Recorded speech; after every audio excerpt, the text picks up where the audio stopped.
Hey, good morning. Scott Luton and Greg White with you here on Supply Chain Now. Welcome to today's live stream. It's another edition of the Supply Chain Buzz. Greg, how you doing? I'm doing well. Yeah. How are you? I see that you got your hair cut. I can't leave town or else you change your whole look. Just for you, Greg. Just for you. Got my hair did and brought you flowers because I knew this was your day back. Yes, I lost about 3 pounds of hair, I think. Now I got to work on the other 30. So a lot of hair. It is a lot of hair.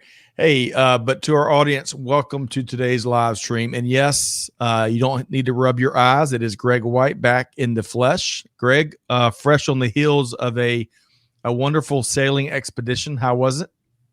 It was great. It was really, really educational. So 3 different levels of certification. And I thought I knew sailing. We made ourselves a little bit famous. We may have messed up one little thing that everyone else who was training with the company found out about instantaneously. That's the beauty of VHF radio. But it was great. Yeah, it was a lot of fun. And of course, you know, how can you go wrong sailing? How can you go wrong? You can't. But well, welcome back. Yeah, thank you. Good to be back. Last Thursday, we had Corinne and Kevin L. Jackson and Jamin and Aaron Freed, who's back with us on the live stream feed via LinkedIn now. Aaron was dropping some major knowledge, so you missed that, but we'll catch up on the replay. But Aaron, good morning, great to have you here, and of course Sylvia Judy. What is a live stream without Sylvia Judy? So greetings to you in Charleston, South Carolina, and Felipe. Felipe, great to have you here once again. Felipe, remind me, you shared last week, remind me where you're tuned in from. But great to have you. Sophia. So real quick, so today, if you enjoyed today's live stream, be sure to check out the podcast wherever you get your podcast from.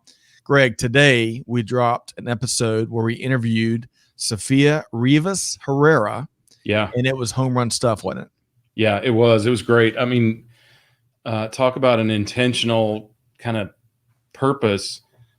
And I don't know if everyone in the community knows this, but Sophia is quite the entertainer as well. And you get to hear about that in the show. Not only does she have incredible supply chain chops and trying to build more, but quite the talented actor and dancer. Yes. And director. And yes, director as well. But all wrapped up into serving as a really passionate supply chain ambassador. So y'all check that out wherever you get your podcast from. It was a pleasure to do it. Finally sit down with Sophia, who we've been admiring her talent from afar for so long. Wafula tuned in via LinkedIn from Kenya. Great to have you here with us. Benjamin Goldklang, who is probably recently relocated. Great to have you. He was driving, it seems like, around the last time I was around. Yes, I think you're right. Gary Smith tuned in via LinkedIn. Great to have you, Gary, the Apex Hall of Famer. Very active on the keynote circuit. Always a ton of very intriguing insights and perspectives. So great to have you here, Gary. Okay, so Greg, we've got to get to work, right? These folks expect a lively and informative supply chain buzz live stream, right? We've got to tell them what they need to know about supply chain this week. That's right. And that's the whole purpose of the buzz. Every Monday at 12 noon, we conduct the live stream, the buzz via the live stream, and then we'll produce this as a podcast, usually on Wednesdays. So in case you miss it live, you can check out the podcast or check out the hosted recording across these 5 social media platforms. One other quick programming note. So Joseph Valentine is with us here today. Joe Valentine. Happy haircut, Scott. I love that, Joe. Great to have you. Hey, heads up to our audience. We had to find an excuse to talk sports, right, Greg? Yes, we had to find an excuse. You're right. So what many folks may not know about Joe Valentine is he spent 3 seasons playing baseball at the major league level with the Cincinnati Reds, who the Braves are going to face in the opening round of the playoffs Wednesday at noon. I think it's game 1. But before we even get to that, tomorrow afternoon, I think we go live at 6 p.m. Eastern time. we're going to dive in and pick Joe's brain on his baseball exploits and experiences. We're going to talk a little bit about the logistics behind baseball, perhaps. Yeah. We might touch on what Joe does in the world of reverse logistics, but frankly, it's going to be all about an excuse to talk sports, right, Greg? Mostly, I want to know whose garage he lived over when he was in the minors before he got to the majors. Yeah. But yes, of course, it's just a reason to talk sports. That is right. So looking forward to that, Joe. Y'all tune in at 6 p.m. Eastern time, especially if you love baseball. Joe played alongside two Hall of Famers, Barry Larkin and Kid Griffey. So you're going to want to tune in, and we're going to share together in some of these stories from Major League Sports and Major League Baseball. The only time you may hear us say supply chain might be in the title, so something like Supply Chain Geeks Talking Sports or something like that, right? Right. All right. Hello, Eslam. Tuned in via LinkedIn from Egypt. Of course, Jeff, the supply chain is the business. Miller, great to have you. Mm-hmm. Professor A.A. Mohib from the air capital of the world in Wichita, Kansas. Pierre is back with us, tuned in via LinkedIn. Of course, he is in the Metro Atlanta area. So great to have you. And yes, a couple questions. Yes, I got a haircut. I got 3 pounds of hair cut off. So, we had a lockdown haircut working, and now I'm walking lighter, a little skip in my step. So did you actually go someplace to get it cut? We did. Okay. Yes. Wow, that's impressive. I did that I guess about a week ago, but not quite as dramatic. All right. So it makes you look taller. Love it. All right. So let's open with a quick review and really check this out. This really struck us when we saw this review come in, and this is going to tee up the second half of the live stream discussion. So this comes from Anna Mary, and I don't know if that might be Anna Marie, but regardless, she says, this podcast has been a huge help for a former stay-at-home mom who is just now entering the supply chain world. Very cool. Very cool. With only 10 months of experience in logistics and a hunger to learn about supply chain as a whole, this podcast has provided me with many resources and shed light into the direction I want to go. You have gained a faithful listener. Greg, hearing stuff like that makes my day, makes my week. I mean, that's the rewarding secret sauce that's part of this journey, right? It's so great to hear that, because you just don't think of it from that perspective. I mean, I guess we think of our audience, our community, as mostly people who are practicing supply chain now, but to know that people are getting help from that is fantastic. And I would encourage anyone to do what some of our insiders are doing, is engage with the community and get even more learning from the community on supply chain now insiders. Agreed. Yeah. This is really neat to see, and love seeing the conversations between, whether it's on the live streams or folks getting together kind of, on their own on the side and having those best practice discussions. That's, that's a really rewarding part of this whole journey. So yes, Don, now that I'm lighter, I can get up the mountain.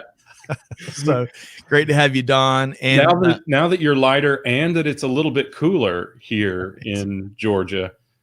By the way, the temperature has not dropped much in Florida. It's hot down there, huh? It is indeed. All right. So we love our reviews. We encourage you to share reviews wherever you get your podcast from. Most of them, of course, come via Apple Podcasts, but y'all give us that feedback. That helps us get better at what we do. And it's always nice to know that folks aren't just listening, but they're getting better at what they do. They're connecting the dots. They're putting the picture together. So it's good stuff there. All right. So let's dive into some of the top headlines over the past week or so, Greg. I wish we could start with better news, but nevertheless, we're starting with an update from Boeing supply chain. This comes to us via the Wall Street Journal.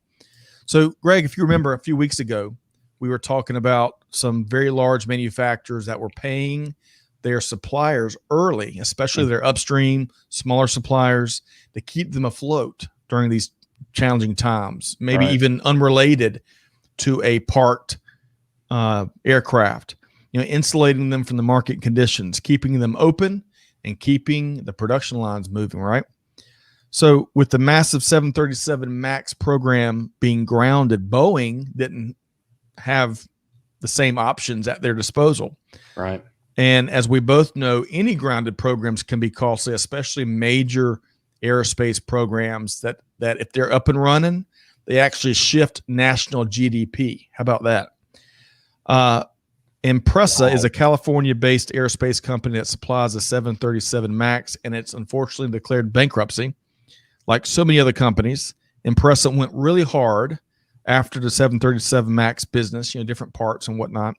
And as this article shares, the company invested heavily in the production lines, right? Getting ready to meet the demands, the forecast. Based on the big aircraft production numbers that Boeing, before the troubles arose, they had to be in position to meet these heavy production numbers, these big, as it turns out, because of the grounding, the overinflated production forecast. Right.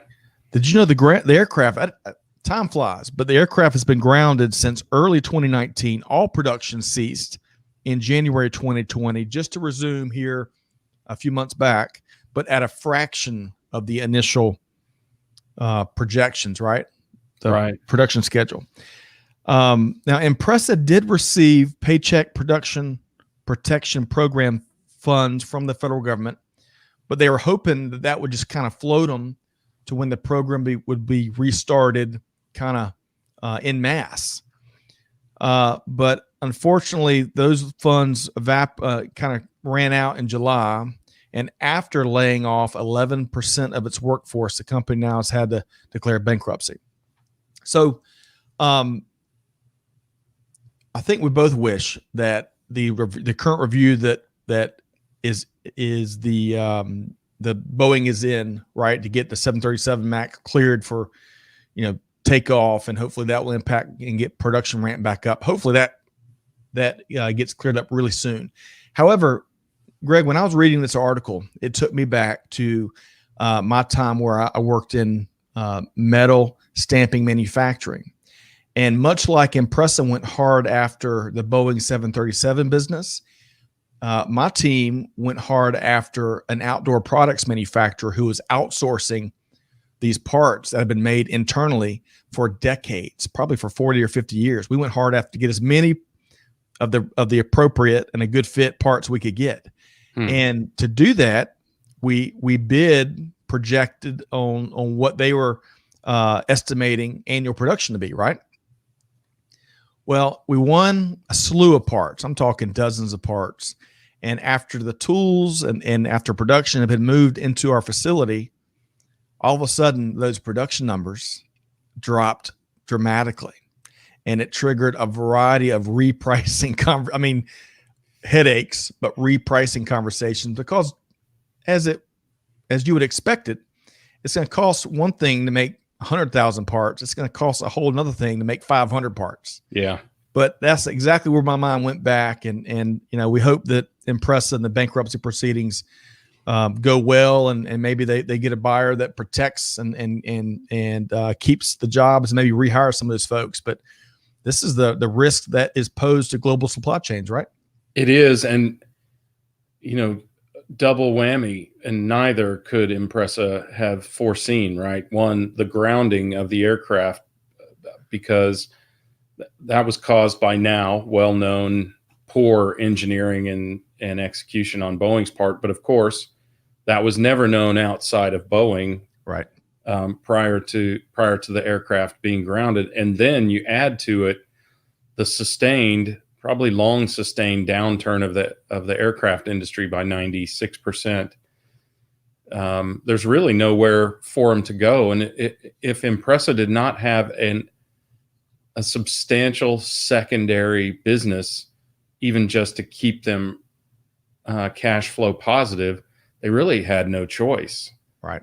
And this does stand in stark contrast to the experience that we saw with what Lockheed was doing. Now, Lockheed more military industrial complex focused than public aviation focused. Right. So maybe there's some sustainability there, but it does make you wonder too, Scott, if you won't see this from other suppliers and of either Boeing or other end product. Or Yep. Yeah, you can tell I've been on vacation, right? Finished product producers. Well, these aircraft, they have so many thousands of suppliers, so many thousands of components, massive programs. And unfortunately, a lot of the smaller companies may be overly invested into single, programs, which seems like, reading between the lines, was part of the challenge here with Impressa. So it does kind of seem like that, right? Yep. Yeah. But nevertheless, we'll keep tracking the 737 MAX program. We hope it gets clear. Hopefully the problems get fixed first off, and that it gets clearance so that we can get it back and running and protecting the global supply chain behind it.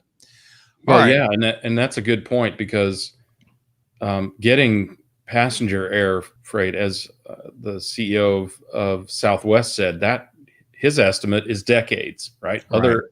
Other airline executives are saying a couple of years. His estimate is around 10. So this could be long sustained, which means companies that have all their eggs in this basket are going to be in trouble. Yep, man.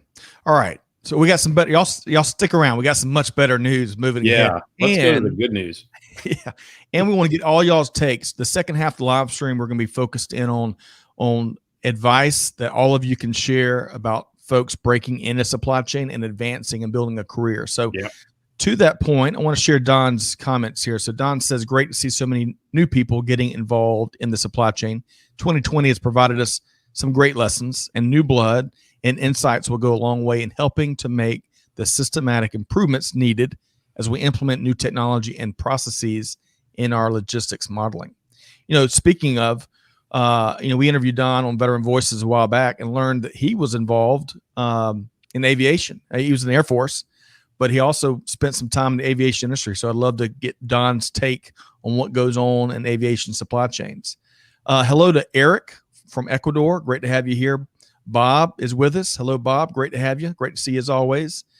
Sylvia says 787 Dreamliner production is being moved to Charleston.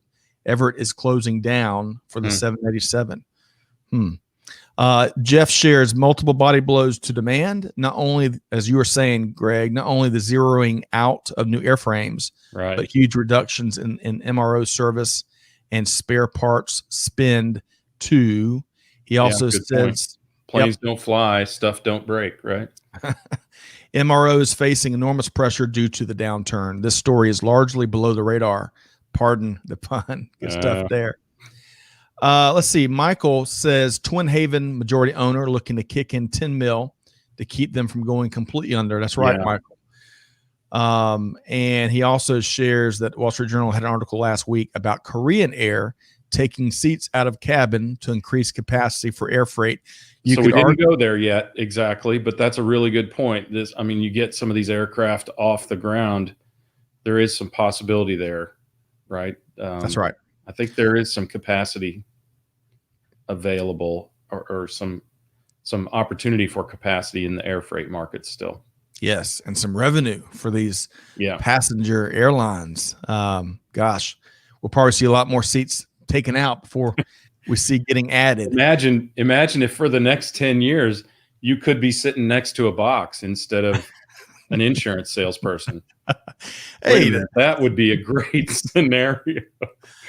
That is right. And so Aaron, I see you commenting on what helped you break into supply chain. We're going to get to y'all share in about 10 minutes. We're going to start picking y'all's brain on what, again, advice you give folks that are looking to really break in and advance through supply chain. So y'all keep that feedback coming.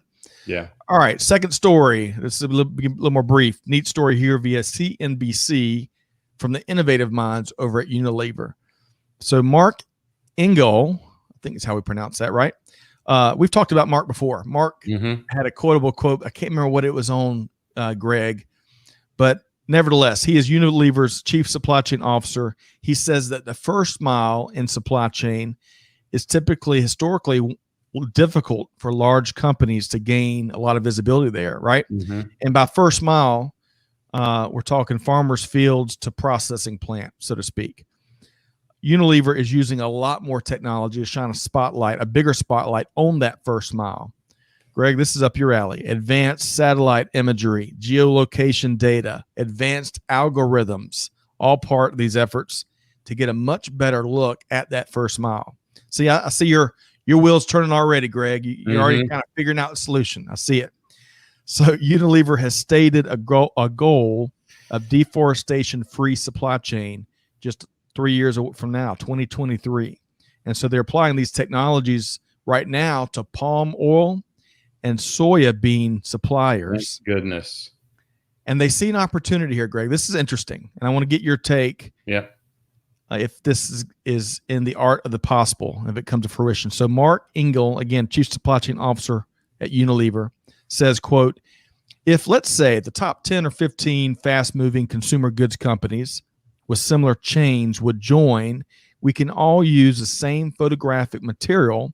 We can all use the same phone signals, but for different parts of our supply chain. Then the cost becomes much bearable, end quote. Greg, do you see that happening? I see that as an absolute necessity. What they probably ought to do is create a co-op of sorts, or a company that runs and administers that for all of those companies. And that could be its own entity and facilitate this. Yeah, absolutely. I think that really that's what they need, is a neutral party, objective entity who provides that service. It's surprising, frankly, that there isn't somebody doing that, but it'd be a great opportunity for an investor with a few $100 million to help them do that, Ben Gordon. Well, yeah, it mentions the phone signals. So in that context, yep, they're putting cell phone signals on trucks. Is one of the, as I was reading into this article, and then anonymously they're tracing where all the trucks go, and that helps. It helps them piece the puzzle together of what may be leading to deforestation versus, knocking a few trees out for a farm versus a wide swath, is what I took away from that. Well, that and the construction equipment, and now companies like Caterpillar and Kubota and others, they provide GPS, so you can track the vehicle either with a phone signal or using GPS satellite. Some combination of those should cover just about every vehicle you can put on the road. And that kind of technology is not that difficult. I was working with a company in Canada that does that for mining equipment. And the stuff is very rough and tough. I mean, it's hard to break, and that's a good thing as well. Yep. Look, this can definitely be done. It needs to be done. Soybean production is the greatest contributor to deforestation on the entire planet. You can literally, and I mean literally, if you watch it from satellite imagery, you can literally watch it happening in Brazil as they strip away the rainforest to create more soybean. Do not eat soybeans under any circumstances. First of all, they're not good for you. Second of all, they are the largest contributor to deforestation on the planet. Not a pretty picture. Not a pretty picture. Hey, I've got a couple of comments. That aircraft story really got folks weighing in. I want to share a couple more. So we're going back before we go forward. What's old is new again. So so Jeff says, I guess they call them combis, kind of a slang term for, part passenger, part freight. Although, I bet every plane you and I have ever ridden in had freight, at least in the belly. At least in the belly, yeah. Let's see here. Aaron, say she'd love to sit next to a box. It'd be much better than the salesperson. Yeah. So, David, great to see you here with us. But would the reduced people cargo rates make up the difference to keep it viable? Interesting. Greg, quick take. Good point. I mean, if you can sell a space the size of a seat for $500, it's hard to beat that. Agreed. Right? Sophia says most grounded aircraft are not expected to come back, so capacity availability of seats will be an issue in the next year as well.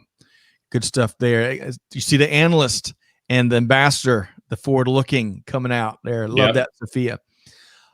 So we talked about how Don had experience in the aviation industry. So he shares this, a bit of irony when it comes to flying aircraft. Just about to say that. The more airframes sit idle, the more problems that tend to develop, much like cars that function better when operated on the highway versus a lot of stop and go and in-city driving. Aircraft typically are more reliable the more they are flown. Interesting. Greg, you want to add a comment?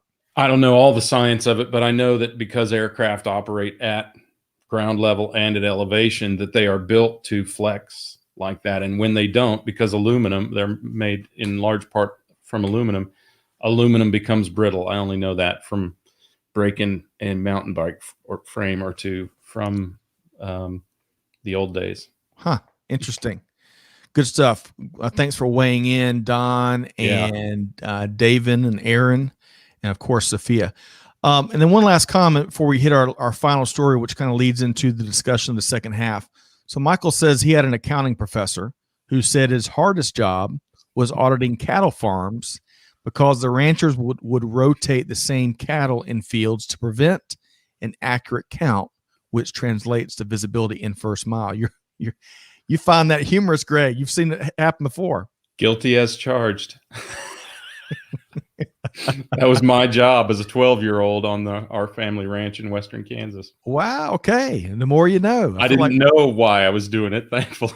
But now you cannot get away with that because they can use drones and satellites to do those counts. But yes, that did happen. Yes. And advanced algorithms, geolocation data, all that stuff that you know how to work. Felipe says soybeans are also used to feed animals and as biofuels. In China, they moved from eating rice to meat, hence rising soybean and other commodities prices for feeding the cattle. Some international commodity traders here as part of today's supply chain buzz, Greg. I love it. Such a big part. I mean, it is such a big part of the ecosystem, right? Yep. And the environment for sure. Yep. Okay. So to our listeners, we're gonna make today's buzz even more interactive, and we'll share why in just a moment. But let's tee this up because another neat article that came to us from, of course, Supply Chain Dive. This one via Matt Leonard at Supply Chain Dive, and it's all about how the pandemic is impacting supply chain education. Why wouldn't it? It's impacting everything else, right? Yeah. So we're all familiar with all the many ways how the pandemic has impacted global supply chain, in particular, how work gets done, right? So think about how those tasked with educating future practitioners, think about the problem and the dilemma that they're in. How are they adjusting their approach based on all the blind spots that have been revealed, right, in the last year or so? So this article, really neat article, y'all check it out. We're going to do a very Reader's Digest approach to it here. So it highlights a bunch of topics that are being adjusted in programs throughout the education industry. And so I'm a couple of examples that it cited, Greg. Communication, particularly priority communication approaches when it comes to things like emergency response plans. A bigger emphasis, as we all expected, on risk management, right? We've heard that phrase once. Yep. We've heard it 3 million times. Reshoring, nearshoring, and overall sourcing shifts and what it means, how to manage, and it even went further of how to some of the pricing formulae behind all of that. Of course, sustainability is going to be more resurgent. It predicts in curriculum. And also one last thing here. There seems to be a heightened, at least in some programs, a heightened focus on agile project management versus some of the more standard approaches that have been around for quite some time. But here's something else that's really exciting. Many schools have seen an uptick in interest in enrollment in supply chain management programs. Now that, based on some of my research going back a couple of years, that's not a new trend, but that certainly is part of the silver lining in this pandemic. Wouldn't you agree? I think so. I mean, look, if people didn't know that football existed, they wouldn't try to get a scholarship for it in college. If people didn't know supply chain existed, they wouldn't go that way. And now as we've talked about for now, seems like forever, but 6 months or so, it's in the forefront of everyone's mind. When major retail chains talk about their supply chain in their commercials, when government officials and consumers and people at dinner tables other than your family are talking about it, and they know what it is, you know that the recognition is out there. And it's good because we are going to get more and more quality people into this area, and there are going to be slots for them because this area is going to get much more refined, much more algorithmic, much more advanced, electronic, technological, specific, tactical, and strategic over the coming years as it has come into the forefront. Yep. And also a lot of differing and new and a even wider variety of points of view and approaches and mindsets, which will be great for industry. Yeah, so, I think that focus on risk management, that is the focus of supply chain. It's just my opinion. Risk management includes the risk of cost, the risk of loss, right, and the risk of disruption. We have to think of it that way as opposed to think of it as try to minimize costs at all effort. And that comes from the transition of supply chain from necessary evil to strategic opportunity to really being the forefront of your brand equity. Yep. Good point there. And I think I agree with that opinion. It's dangerous to always agree with Greg White's opinion, but I agree with that. It's dangerous to ever agree, Scott. You know that. Oh boy. All right. So Cscmp, hey, great to have you here with us via LinkedIn. Appreciate your feedback there. Sylvia says, hey, here's something for perhaps some members of our audience. Is so Sylvia back in the States, by the way? She is. Okay. So she got back early last week. Welcome back, Sylvia. That's right. So she mentions a couple of different associations and how they all have unused scholarships in logistics and supply chain management, a widely unknown fact.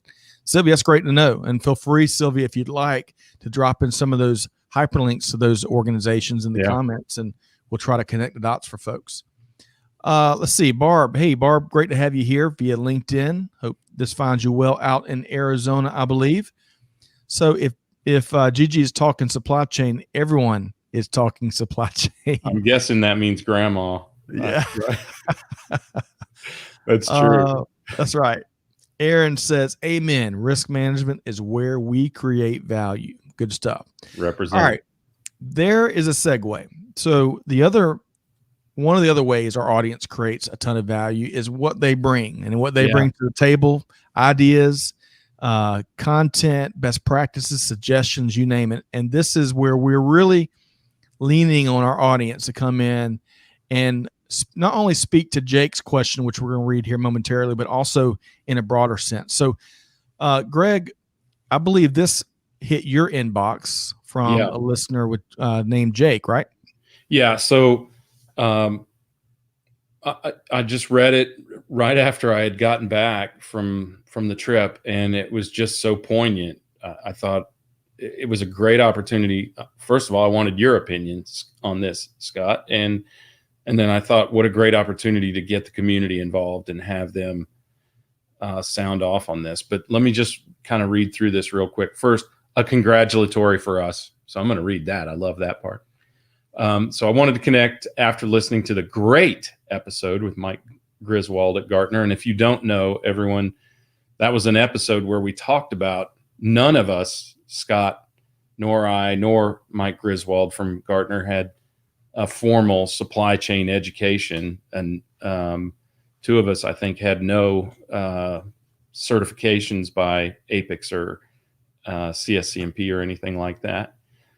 So much of the conversation spoke to my background being through the school of life in various transportations, ops management roles compared to all the SCM related degrees out of the high concentration of schools in the Southeast that I will surely face in the competitive interviewing ahead. I've always embraced problems, enjoy getting stuff to the people My question is, what advice can you offer on making sure soft skills do not get overlooked? I'm going to come back to that soft skills thought real quickly in a sec, especially coming from a recent nonprofit work period with limited technical application use / experience when there's so many different systems often listed as required prerequisites. So Scott, that not just this thing, but particularly that last sentence, you're far more capable of assessing that than I am, because I don't know how headhunters and recruiters and HR people, I don't know how they screen. I know that sometimes it can be a little bit rigid, right? Right.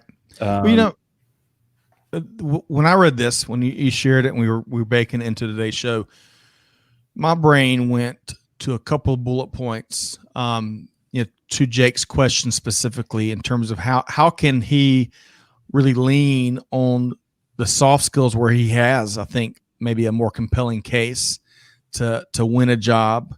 And, as I'm thinking about that, Greg, I think about, you got to put a plan together, right? You got to put a plan together for each of the conversations and the conversations between the conversations, right?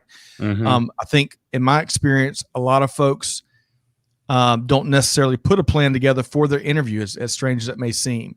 And, if you can formulate one, you can make sure you accentuate all of your, you put your best foot forward, basically, right? And so when I think of soft skills, and these may not all be perfectly soft skills, but if you think about how you have previously marshaled resources, right?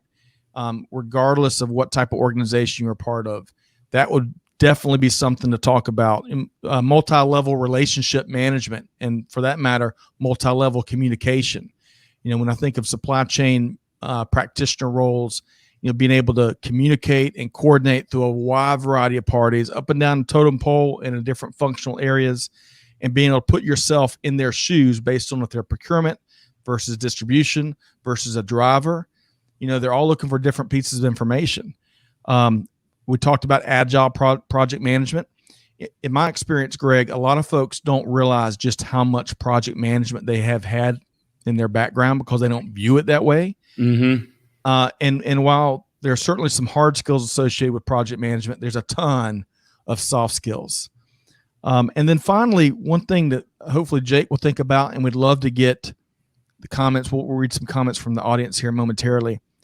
But these days, global experience, including, as silly as it may sound, travel, certainly any international business experience, those are definitely things you want to share and hit on in any interview or any way you're building and submitting a candidacy. That's really important. Now, obviously, it's got to be a good fit, right? Some companies don't have nearly, the international aspect of their supply chain, but in this global world, despite some of the things that we may see move and get reshored or nearshored in the coming weeks and months, it's still going to, by and large, be a very global supply chain community, which I think is a good thing. But those were some of my initial observations, Greg. What before we read some comments from the audience, what else would you elaborate on? Well, let me preface this with I am probably the worst interviewer on either side of the table ever. But the themes that leapt out at me in reading this was, one, if you want to get across the experience, school of life, soft skills that you have is think about, as you said, Scott, the so what of what you've done. Not I did X. I did X and I learned, or I did X and I applied. I did X and we succeeded. I did X and we failed because of, those sorts of things. Express what those learnings or skills, be they soft or hard skills, were utilized in conducting some of those transportation and ops roles, or some of the specific problems that you faced, and put that in your resume. Because you got, to me, what I've heard loud and clear from hiring and recruiting experts like you and all the other folks that we work with is you got to get past some of these really rigid screening programs where they're looking for keywords, and if they don't see the keywords, you don't go past that. And as one of the things he expressed was technical application use or technical experience. If they're looking for instance, demand forecasting, and you did it, but you didn't use a system, use that keyword, right? Things like that, so that they at least know that you have a frame of reference for some skills that may not tie directly to a technology or something like that, but do express that you have the knowledge. Yep. Great insights there. You're not the world's worst interviewer. You haven't ever interviewed me, have you? So Tom shares, hey, Scott and Greg set up an Airbnb in Greenville, South Carolina, while we wait to close on a home finally. Congratulations, Tom. Yeah. He's renewing his job strategy while listening to the show, so thank you. Well, Tom, so to our audience, Tom is a veteran. And Tom, I don't want to misposition you. I think you're breaking into supply chain. You may already have some experience, but feel free, within reason, drop what you're looking to do. But most importantly, appreciate you wearing a uniform, and really appreciate our big congrats for closing on the home and hopefully a successful move. So great to have you here with us. Yeah, thank you, Tom. And I have a quick question, Scott, and maybe you know this. Is it Greenville, South or North Carolina? South Carolina, the upstate. Go to work for BMW, dude. Whatever it takes. That is right. Right. So David has a great question here, and he says, how do you leverage those soft skills on a resume when you don't have the experience?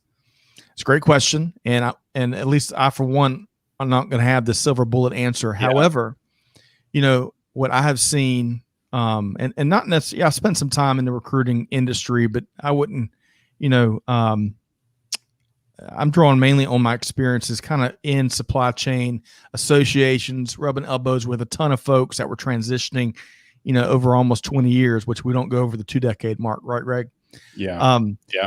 But what I've seen a lot of times is, even though folks know they don't have the experience, they don't actively go find ways to fill those gaps in. And these days, by volunteering, and again, it's not a one-size-fits-all answer, but you'd be shocked at just how much experience you can get in volunteer positions. And if you can't find how to fill a gap, I think if you can if you can identify folks that are in roles or have those gaps filled via your network, and then very specifically reach out and tell them very specifically, again, not a general catch-all, let me pick your brain, but hey, I'm trying to identify this, and this. You can uncover ways of addressing the gaps, especially if you start with the goal in mind of where you want to be and work your way backwards into building, the steps to get there based on other folks' journey. Greg, what else would you add to David's question there? I guess I think it depends on your definition of soft skills. I've always thought of soft skills as people management skills, right? And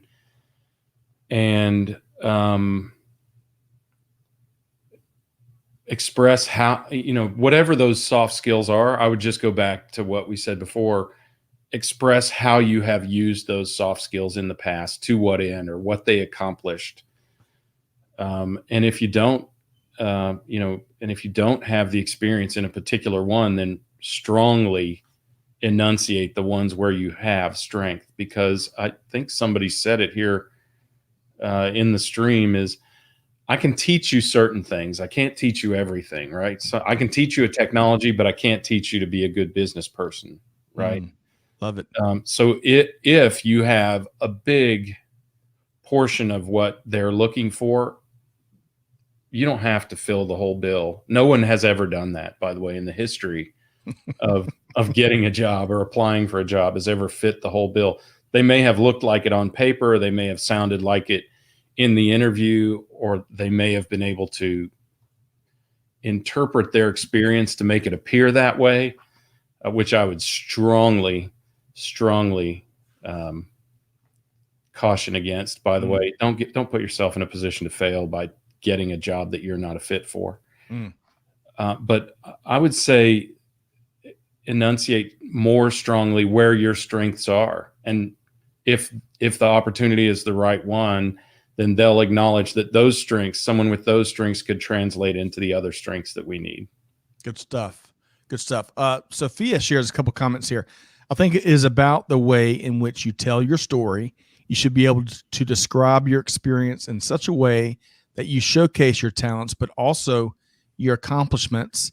And she goes on to say, I would put a higher effort on networking and relationships rather than on the paper or CV or resume. Great comments there. Especially the relationships part. I think networking has a bad name, Greg, because for so many, it means going into a room or virtually these days and having as many conversations and exchanging as many cards you can get, and it's 30-second conversations. And for me, that's not networking, and it's not really meant for it. That approach may work for some, but I think the valuable piece is the second half of what Sophia said in those relationships, and meaningful relationships where not only, of course, you want to share about who you are and your background and maybe what you're looking for, but more importantly, learning from others and learning about other folks' background and building that nice, healthy two-way dialogue, right?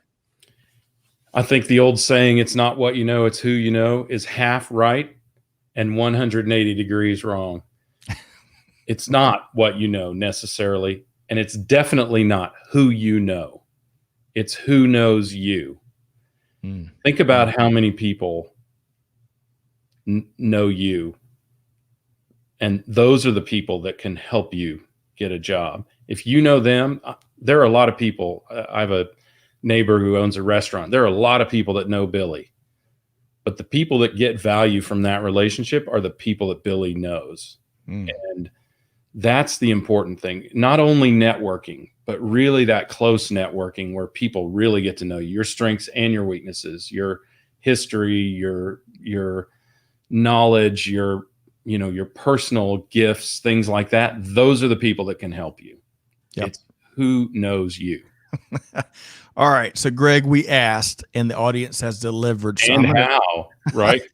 I'm going to shoot these through the responses kind of in rapid fire, and then you and I can revisit them here before we move into the event, kind of the event wrap up. Don has a great point. In any interview, be genuine. Trying to be what they want versus who you really are will ultimately lead both parties in the interview process being disappointed in the long run. Good stuff. Amen. There. Well said. Yeah. Michael says, I had a manager once tell me I can train you on a program. What I can't train you on is people skills. There you Love go. that. Sylvia says, hey, BMW is hiring in supply chain. Good to know. Tom. So Man, Jeff, Tom, don't feel obligated to give us a discount if you get a job there. But if you'd like, feel free. Jeff says, for individuals seeking to grow in supply chain management, in addition to core functional knowledge in one or more of classic SCORE model components, focus your skills and interests in the supply chain as a set of networked capabilities. That's where digital is producing new sources of supply chain efficiency and value. And Jeff, would love for you to drop in what the SCORE model is, if you got a quick link to it. I bet Gary Smith knows exactly what it is, and many of y'all may know. But it's a framework. So I'd love you to drop that in there. Gary says, hey, Scott, great comment on volunteering. If a person can influence a group of volunteers, they can influence nearly everyone. That is true. Yes.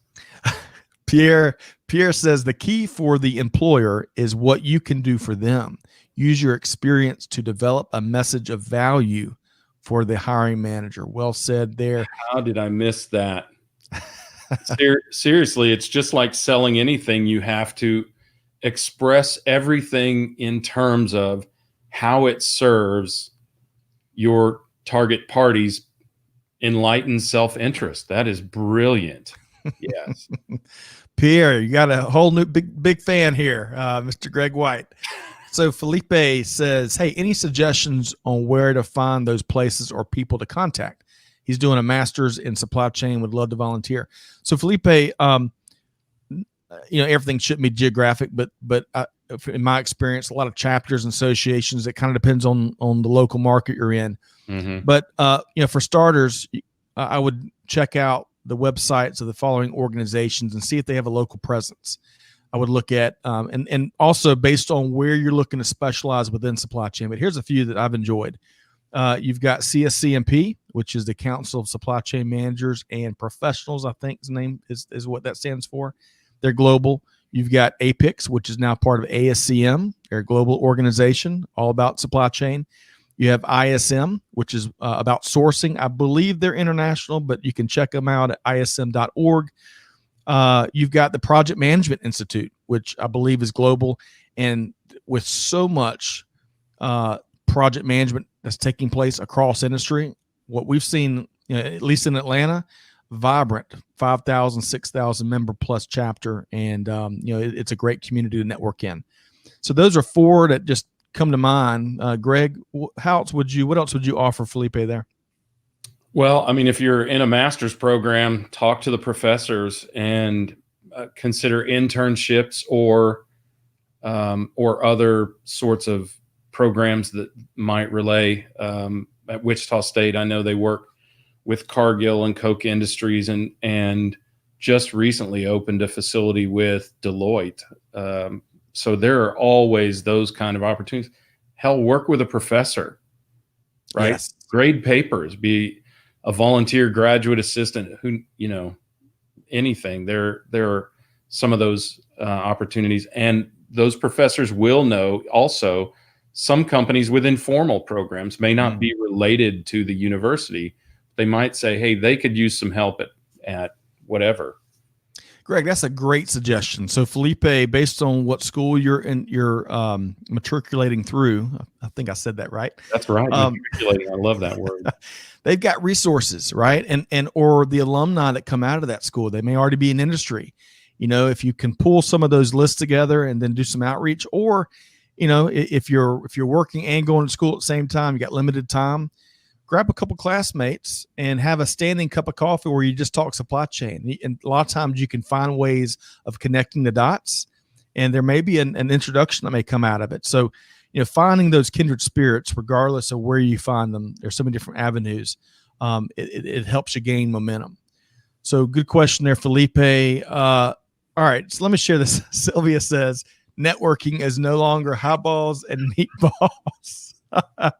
Sylvia, love it. Love it. We've been missing our friend, who's a resident. Who's that? The other half of the German duo. Yeah, Nerfod. We're missing Nerfod. So Sylvia, thanks for bringing some. Of course, yes. Our comedic relief. Yes. Sylvia, thanks so much for filling in that gap here today. Let's see. Oh, and Stefan, we're missing Stefan too. We need to check in on Stefan and see how he's doing.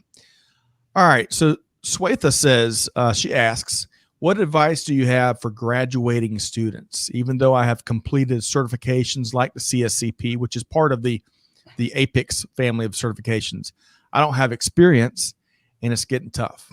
Greg, I'm gonna let you start there first, and audience, feel free to weigh in on Swetha's question. This is the kind of practical experience or practical advice that I have used myself and that I advise my children with. Don't get a job you deserve. Get a job that somebody gets for you. Nice. I mean, that is the ultimate leverage of who knows you, is go to the people that know you, that want to give you a leg up, and implore, beg, grovel, whatever it takes to have them understand what your gifts are and figure out where you can employ those gifts. Right now, you're not going to get a job you deserve. You're going to get a job that somebody gets for you. I got my very first job in retail the old-fashioned way. My dad got it for me. So I can't overstate the value of that. Now, it may not be your parents. It may not be a professor, but it will be somebody who knows you, who wants to give you a leg up. So think about those people and do not ever hesitate to ask, because they are dying to help you. You would be surprised at people who are dying to help you that you may not have thought were. That's good. Excellent insights there. Really quick, Swetha, I would, two pieces. I think number one, look for every opportunity, especially with social media. It's cliche, but folks that really find ways of showcasing their knowledge and expertise, they garner a following. And as we all know, there's tons and tons of recruiters, both external and internal, on LinkedIn. So I think find regular ways of building that personal brand it would be one thing. And then secondly, building out your network, beyond showcasing your expertise and what you know and your POV, really actively working on building a network, that those 7 degrees of separation, that's a Kevin Bacon thing. It really, the more connections you can make, the closer to finding the people you need to have conversations with, the shorter of a distance that is. So easier said than done, but those are 2 easy things that come to mind for sure. And of course, the associations. The associations we mentioned, there's lots of others out there. That's where you're going to rub elbows with folks, with practitioners already in some of the organizations that you want to get conversations or hired by.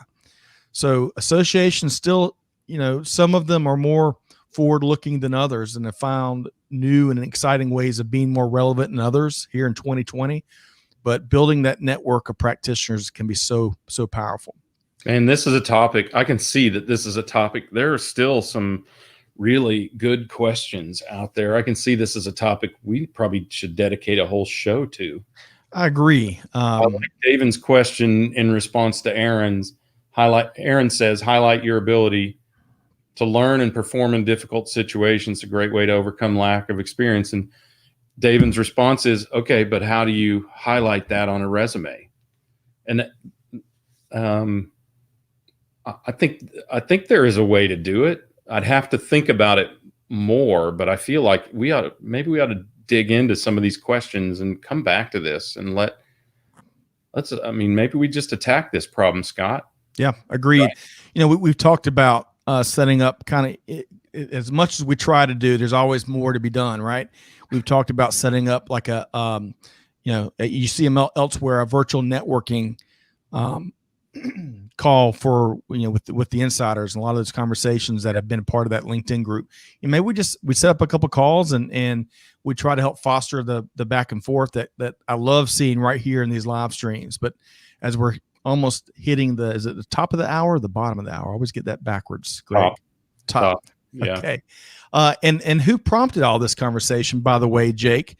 Thank you so much for submitting, that comments and the question. That really allowed us to, hey, you know what? We should at least set some time aside and really, dive into that more. So Jake, really appreciate you reaching out.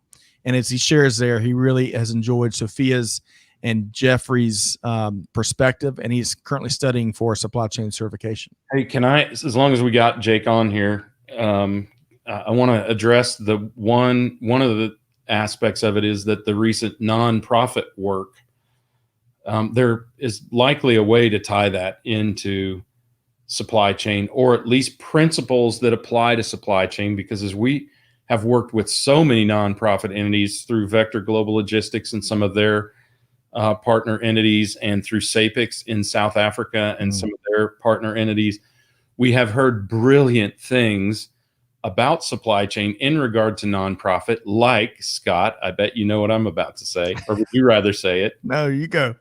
No product, no program, right? So supply chain applies to everything, even if you're just trying to get relief supplies somewhere.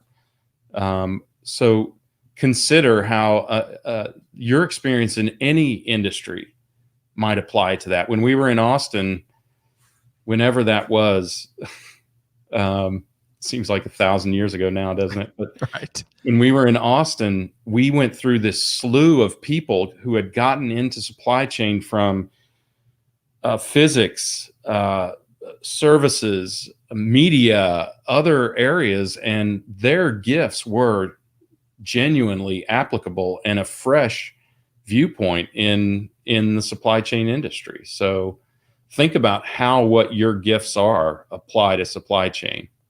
Agreed. That's an excellent point, Greg. Really, I mean, again, it's cliche, thinking differently, thinking out of the box, but really setting aside your long-held assumptions and how you view certain parts of your background, your skill sets, and really looking for new ways, creative, innovative ways of applying them in today's ever-evolving job marketplace, supply chain industry.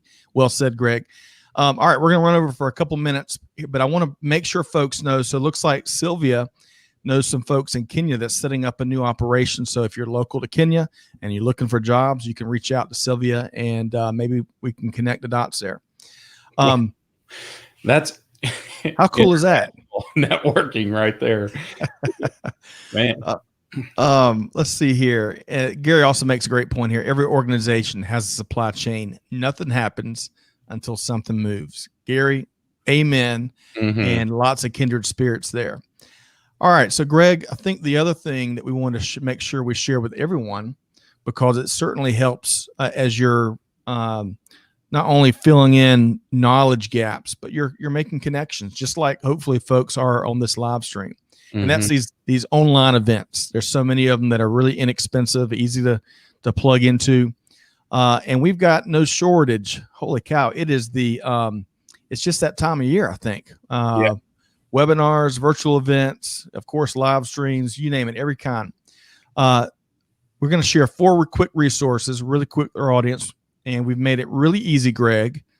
The hyperlinks to each of these are in the show notes. So we try to be one click away. Right. That's our aim. So on October 6th, if you've ever been curious about control towers and what they are, how they're used, how you stand one up, you're in luck. You got Agilytics and Rate Links that are coming together to talk about how to build a control tower in 30 days. And you know what, Greg? It's free. It's free to attend. So, if anyone has been following us for the last couple of weeks, we've had Nate and Shannon and Tim from Agilytics and Nate and Shannon from Rate Links on to talk about their viewpoint on utilizing data and creating these control towers. And just that is refreshing. They're not all about the data. They're not all about the tower. They're all about the solution and utilizing the data and these control towers as a means to that end. And so that's a great perspective to gather. Love it. And really knowledgeable and entertaining, and a really good partnership between those two companies. Excellent. It is. It really is. Very tangible, practical partnership. Hey, I didn't say hello to Kevon, who is in Iran. He always joins us and likes sharing different expertise. He called you straight out. Well, I meant to say hello earlier, and I think it was a complete oversight. So great to have you here. And he's waiting on supply chain management for dummies. But I think he's also waiting. I think he signed up for this webinar too. So, all right. So that is the Control Tower webinar. We've got something this week. So, Greg, as I've been sharing with everybody, hey, everything you've accumulated as it relates to how retail works, put that in a big box and then push it out the window, because things have changed dramatically. Now, of course, I'm exaggerating a little bit, but you're going to want to check out this new market, new mindset, all about retail. A lot of it really focused on e-commerce. We're going to hear from 2 folks that are making it happen. One on the automation side and robotics side, and that's Jeff from GreyOrange. And then you're going to also hear from Cindy, who is leading digital transformation and other supply chain initiatives. And it's going to be a really powerful conversation. So, and it's also free to join. So September 30th, I think we kick off at 2 p.m. Eastern time. And Greg, we've been working on this for quite some time, and it's neat to be able to offer both of these voices and POVs in the same session, right? Yeah, we've had both of them on in the past. It's going to be great to have them on both at once. Cindy from the practitioner and consulting side, Jeff, who's been in the industry as a consultant and as a solution provider for many, many years, and both who are attacking this transformation of fulfillment and retail in this new environment, right? That's right. Brand new, exciting. In the forefront of it of this change for the last several months, and it's going to be interesting to hear what they've learned and how they've applied it, and they definitely have the chops to do it. So, agreed. And to Dita May's question, yes, the links to register. It looks like you're on LinkedIn. It's in the comments of the live stream on LinkedIn there, and it looks like Amanda or Clay are dropping the hyperlinks into the feed as well. All right, so let's also Supply Chain USA Virtual 2020 with our friends at Reuters Events. In a nutshell, folks, you can sign up for all 6 of the keynotes at no charge. They've developed something called the Taster Pass. Yeah. So I think we're sitting down, Greg, with Petter as part of our role in the event. But you're also going to hear from a lot of other big names, including one of our favorites, Sandra Mcquillen, right? Yeah. The Chief Supply Chain Officer. Yes. Sandra McQuillan. That's right. Great. Always a great interview. I mean, she tells it like it is, and in a very uplifting way. So I love always hearing and learning from Sandra's perspective, but check it out. The link again to register for your free taster pass is in the show notes. And finally, we talked earlier, Greg, a little bit about, reshoring and nearshoring. And I think that's going to be one of the big topics as part of this panel session that we're moderating with the Association for Manufacturing Excellence in October. Yeah, no doubt. I mean, how manufacturing has adapted to all of this has been interesting and not any less impacted than fulfillment or retail. Right, sourcing has changed, and production and outbound and downstream communication and relationships have changed as well. So this is going to be a really interesting discussion from a manufacturing perspective. And I think it's going to tie really nicely to all of the other events. Agreed.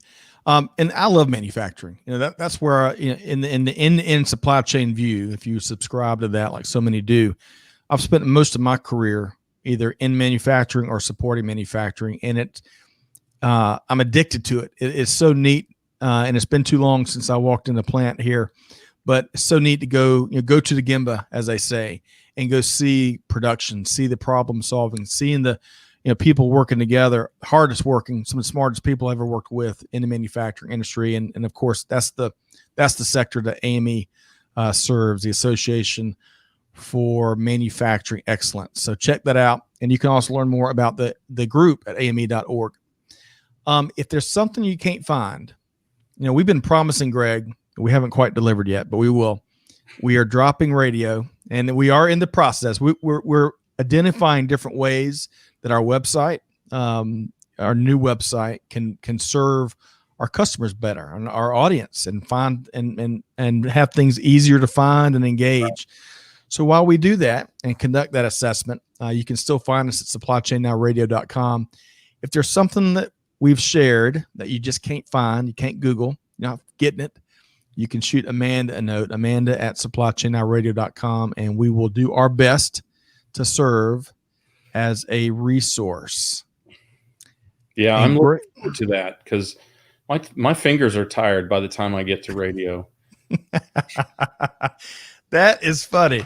No, I think that's going to be really interesting, and man, is that a big change? I mean, really, right? Yep. So, and agreed. We're changing some other things, as you said, behind the scenes and on the side as well.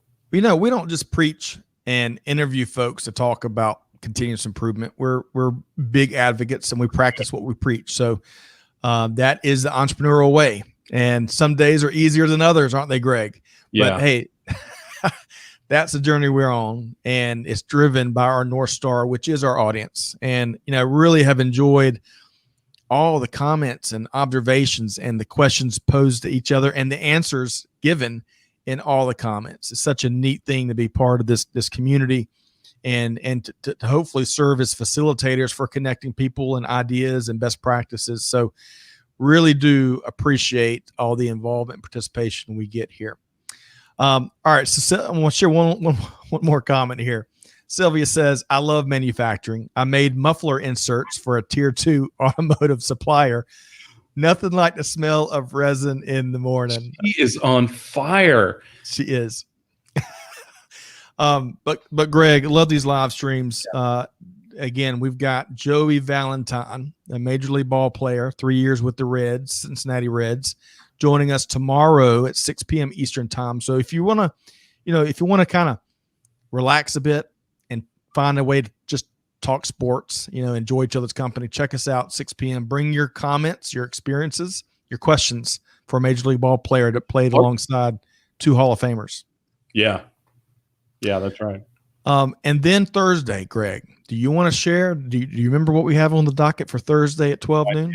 I'm so sorry. I think, come on, you've got a great excuse. You're coming off a hard week of sailing and learning and educating.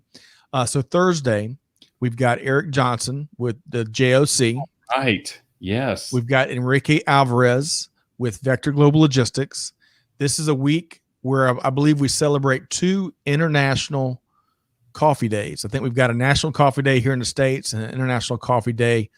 And I'm getting a bunch of differing opinions of what dates are what. We're going to celebrate coffee on Thursday. Enrique. Just like every other day, people celebrate coffee every day. Well, so I think one thing, even if you are a longtime member of the community, you've probably not gotten to see Enrique Alvarez express his expertise. He brings us a slew of nonprofits, a slew of companies who give forward via our oh my gosh, I have been gone too long, man. Logistics with Purpose. Thank you. Series.